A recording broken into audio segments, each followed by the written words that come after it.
Vincent McDoom, vous avez une double culture. Vous êtes à la fois anglo-saxon et vous avez en même temps hérité de la culture latine. Alors vous avez peut-être une double vision des choses. Comment est-ce que vous voyez une différence entre la femme française et la femme anglo-saxonne, tant au niveau de la mode que de sa manière de s'exprimer au quotidien? Ah oui, mais complètement. Et oui, dites-nous les différences. Vous savez, quand vous prenez l'avion et vous partez à l'étranger, la première chose que tu vois, c'est l'obésité des femmes. Effectivement, moi je suis désolé, mais la première chose, quand tu atterris en France, la première chose que tu vois des femmes beaucoup plus longilines, beaucoup plus fines. Là, tu le vois, le physique est différent. Non seulement ça, les femmes françaises, elles ont une certaine élégance, tu vois, qui naturelle, enfin culturelle. Exactement, qui viennent par rapport à la mode, ou la femme américaine ou la femme anglaise, moi je trouve, est beaucoup plus bling-bling dans sa façon d'habiller, beaucoup plus matu vu en fait dans sa façon d'habiller. La femme française, elle est classe et discrète en fait. So, moi, oui, effectivement. Mais aussi, moi, je pense que c'est la culture qui veut ça. C'est l'histoire de France qui veut ça aussi. Parce que moi, je trouve que les Français sont beaucoup plus cultivés que les Américains. Parce que les Américains, quand même, c'est un pays qui n'est pas très âgé. La France est beaucoup plus âgée.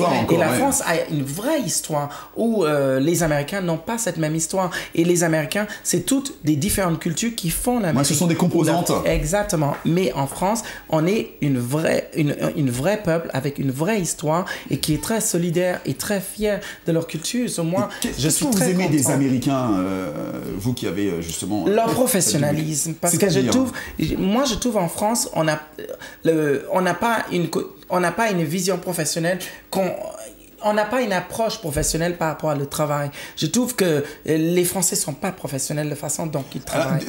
Concrètement, avec des exemples pour qu'on puisse bien vous comprendre.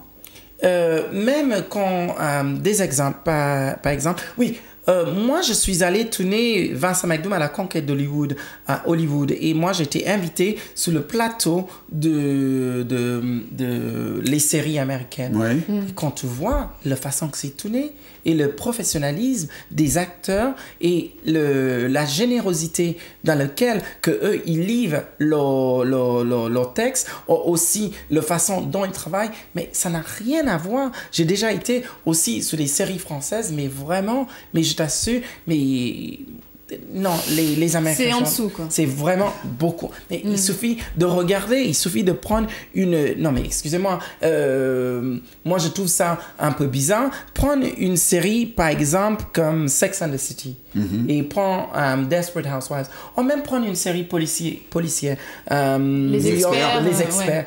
Et il essaie de faire la même chose en France. Regarde la différence. Vrai. Je trouve ça Regarde la différence. C'est vrai qu'il y a un problème de rythme aussi.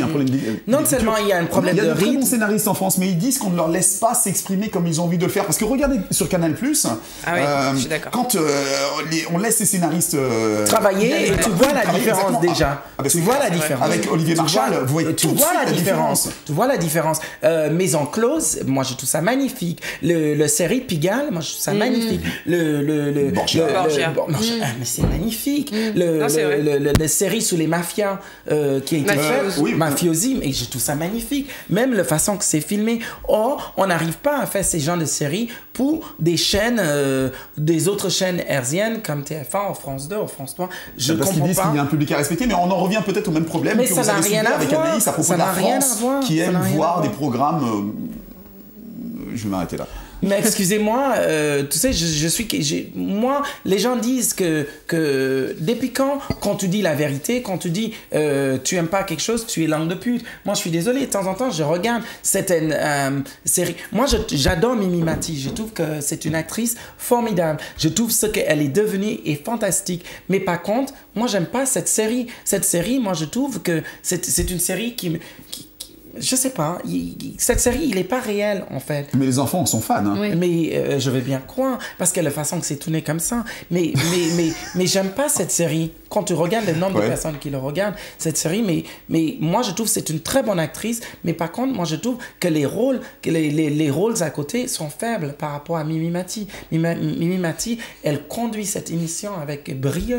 Mais le reste, le personnage autour d'elle, moi, je trouve sont trop faibles par rapport à la série en lui-même. Alors... Et toutes les autres séries qu'on essaie de faire, moi, je trouve qu'il y a quelque chose de manque. On va parler un peu de ce qui vous anime, de vos passions, parce qu'on vous connaît en tant que personnage public, mais qu'est-ce que vous aimez faire à côté, Anaïs ?